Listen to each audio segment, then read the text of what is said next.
Hello friends, मेरा नाम राहुल है।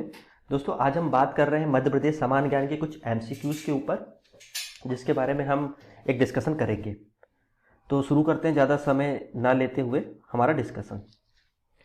देखिए, पहला क्वेश्चन जो बोल रहा है दोस्तों, वो ये बोलता है कि मध्य प्रदेश जो है उसकी सबसे ऊंची चोटी कौन सी है। तो देखिए, जो धूपगढ़ है वो मध्य प्रदेश की सबसे ऊंची चोटी है।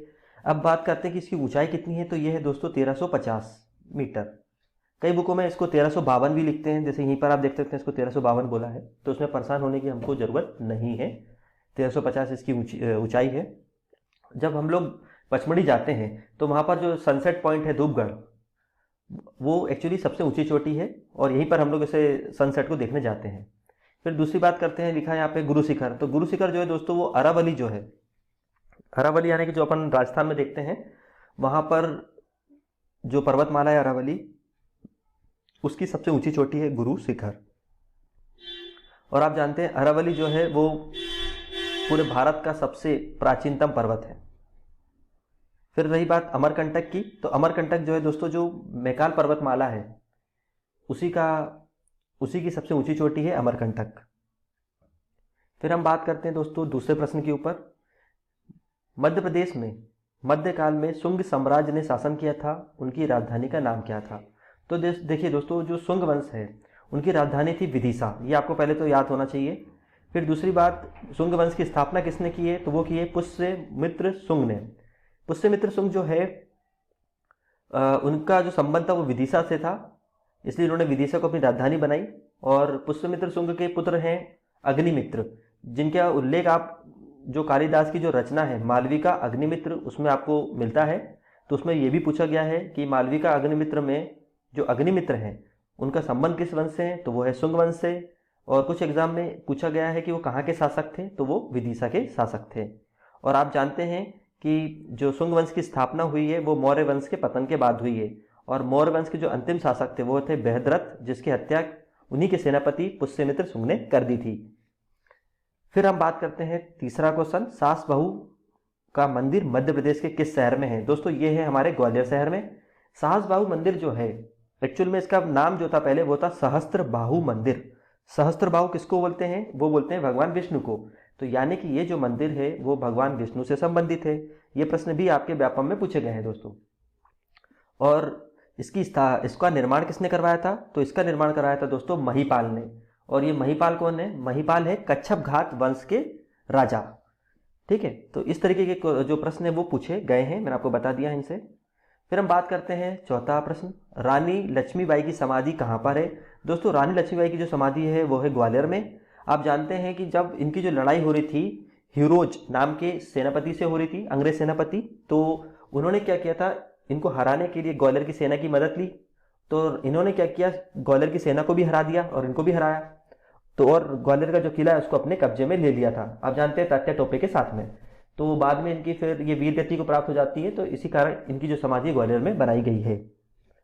फिर आ गया है हमारा पांचवा प्रश्न, Lakshmibai national institute of physical education प्रदेश में किस स्थान पर है। तो दोस्तों, आप जान गए होंगे कहाँ पर होगा, ये फिर ग्वालियर में ही है। इसके बारे में कुछ प्रश्न पूछे जाते हैं। देखिए, इसकी स्थापना कब हुई ये पूछा गया, तो इसकी स्थापना की गई है 1957 में। ठीक है, 1957 में, ये बिल्कुल आप रख लीजिएगा। जब ये बना था तो दोस्तों उस समय ये हमारे जो विक्रम यूनिवर्सिटी है, अब ये भी एक प्रश्न है कि विक्रम यूनिवर्सिटी कहाँ पर है। तो विक्रम यूनिवर्सिटी आप जानते हैं कहाँ होगी, उज्जैन में है। तो उसके अंतर्गत पहले आता था, फिर बाद में 1973 के समय इसको जो है जीवाजी राव जो यूनिवर्सिटी है ग्वालियर की, उसके अंतर्गत इसको कर दिया गया। अच्छा, एक प्रश्न और बताना चाहता हूँ आपको, जो रानी लक्ष्मीबाई थी है ना, तो मैंने आपको बताया कि ग्वालियर की सेना जो है उन्होंने अंग्रेजों का साथ दिया था। तो उस समय ग्वालियर के महाराज कौन थे, यानी या फिर मैं बोलूँ कि उस समय सिंधिया वंश के शासक कौन थे। तो उस समय सिंधिया वंश के शासक थे दोस्तों जयाजी राव, ध्यान रखिएगा कौन से, जयाजी राव सिंधिया। और ये जो जयाजी राव, ये वही है दोस्तों जिन्होंने जय विलास पैलेस जो है उसका निर्माण करवाया है ग्वालियर में। तो इस तरीके से आप इन चीज़ों को दोस्तों याद कर सकते हैं। फिर छठवां क्वेश्चन जो आ रहा है, जनगणना 2011 के अनुसार मध्य प्रदेश में महिलाओं की जनसंख्या का प्रतिशत कितना है। तो दोस्तों, महिलाओं का 2011 के हिसाब से देखा जाए तो 48.30% है, याद रखिएगा। आदमियों की जनसंख्या थोड़ी सी ज़्यादा है, 50% से ज़्यादा है, और औरतों की थोड़ी सी कम है, 48.30। फिर 7वां प्रश्न बोलता है दोस्तों, 2011 की जनगणना के अनुसार जनसंख्या की दृष्टि से मध्य प्रदेश का सबसे छोटा जिला कौन सा है? तो हम जानते हैं इसका प्रश्न, हरदा। हरदा जो है वो मध्य प्रदेश का जनसंख्या की दृष्टि से सबसे छोटा जिला है 2011 की जनगणना के अनुसार। लेकिन थोड़ा सा आप ये देखिएगा कि अभी नए जिले बन गए हैं अपना निवाड़ी, तो वो जनसंख्या की दृष्टि से सबसे कम आता है। ठीक है, तो लेकिन जो प्रश्न जनरली पूछे जाएंगे अभी तक आपसे, जब तक कि अगली जनगणना नहीं हो जाती 2021 की, तो आपको ध्यान रखना हरदा है। और सर्वाधिक जनसंख्या की अगर मैं बात करूं तो आप जानते हैं वो है हमारा इंदौर। सर्वाधिक जनसंख्या वाला जिला कौन सा दोस्तों हमारा? वो है इंदौर। और अगर घनत्व के हिसाब से बात कर लूँ तो हमारा भोपाल की जनसंख्या जो घनत्व है वो सबसे ज़्यादा है। ठीक है, तो यहाँ सबसे कम जनसंख्या हरदा की है, सबसे अधिक जनसंख्या दोस्तों वो इंदौर की है, सबसे अधिक जनसंख्या घनत्व वाला जिला है दोस्तों भोपाल। फिर न्यूनतम महिला साक्षरता किस जिले की है? तो दोस्तों ये है अलीराजपुर। देखिए, जो अलीराजपुर जो है, अगर हम पूरे जिलों की बात करें तो उन पूरे जिलों में सबसे कम साक्षरता जो है वैसे भी अलीराजपुर की है, लगभग बता रहा हूँ वो है 36% के आसपास। ठीक है, जब पूरे पूरे जिले में सबसे कम साक्षरता अलीराजपुर की है, तो महिलाओं की भी साक्षरता सबसे कम कहाँ होगी दोस्तों? अलीराजपुर में होगी। इस तरीके से इसको आप याद रखिएगा। फिर आते हैं हम 9वें नंबर में, मध्य प्रदेश में लाख बनाने का शासकीय कारखाना कहाँ है? देखिए, ये जो आंसर है दोस्तों उसको सीधा आपको याद रखिए, वो है हमारा उमरिया। उमरिया में है। आप ऑप्शन को ऑटोमेटिकली भी क्या कर सकते हैं, डिलीट कर सकते हैं, बाकी तीनों को थोड़ा सा सोचेंगे भी तो। उमरिया में ही लाख बनाने का कारखाना है, सरकारी कारखाना।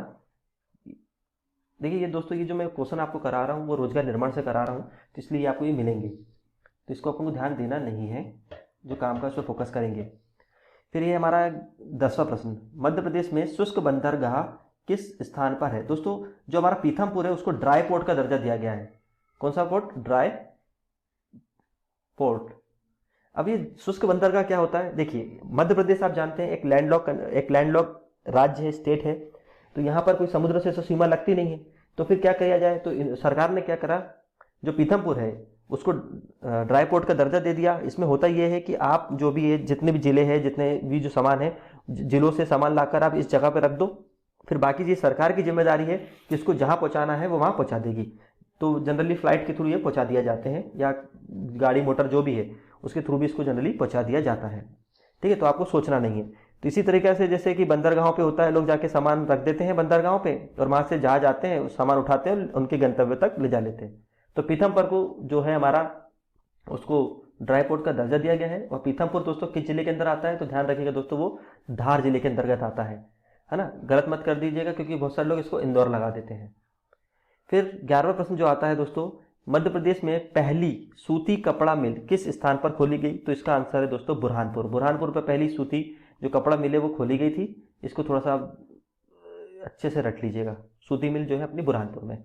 12वां प्रश्न आता है हमारा, भगोरिया नृत्य मध्य प्रदेश के किस जिले में होता है? देखिए, भगोरिया नृत्य जो है दोस्तों मुख्यतः भील जनजाति द्वारा किया जाता है, और आप जानते हैं भील जनजाति जो सर्वाधिक जो हमको मिलती है वो मिलती है झाबुआ और अलीराजपुर में।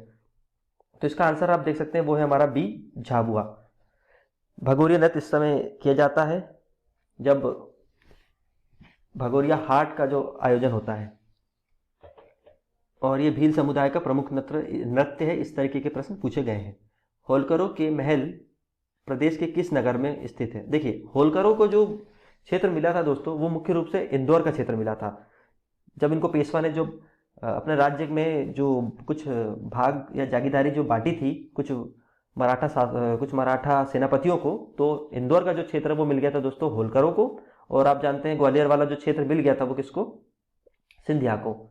और देवास का क्षेत्र और धार का क्षेत्र मिल गया था दोस्तों पवारों को। और आप जानते हैं गुजरात वाला जो क्षेत्र है वो गायकवाड़ के पास था, नागपुर का क्षेत्र भोसले के पास था। फिर हम बात करते हैं 14th की, भारत का डेट्रॉइट चेन्नई को कहा जाता है, तो मध्य प्रदेश का डेट्रॉइट कौन सा शहर को कहा जाता है? तो दोस्तों ये पीथमपुर को ही मध्य प्रदेश का डेट्रॉइट कहा जाता है। देखिए, डेट्रॉइट से क्या मतलब है? देखिए, डेट्रॉइट एक्चुअली विदेश में एक जगह है जहाँ पर बहुत सारे गाड़ी मोटर वाहन के उद्योग लगाए गए पार्ट्स बनाने के लिए या उनकी असेंबली करने के लिए। तो हमारे यहाँ जो पीथमपुर है, वहाँ पर भी बहुत सारे कारखाने हैं। टीवीएस का कारखाना है पार्ट्स बनाने के लिए, आइसर का है, इसलिए इसको डेट्रॉइट कहा जाता है। तो मुझे लगता है कि आपको डेट्रॉइट का मतलब समझ में आ गया होगा कि है क्या। डेट्रॉइट मतलब जहाँ पर गाड़ी उद्योग से संबंधित स्थान है। और मैंने आपको बता चुका हूँ पीथमपुर किस जिले में आता है, तो वो धार जिले में आता है। तो आज के लिए हम 16 प्रश्नों को ही सॉल्व करते हैं। जो नेक्स्ट वीडियो होगा दोस्तों, उसमें हम इससे थोड़ा ज़्यादा प्रश्नों को सॉल्व करेंगे, क्योंकि वीडियो ज़्यादा लंबा बनाया जाता है तो ज़्यादा मन लगता नहीं है। Thank you very much.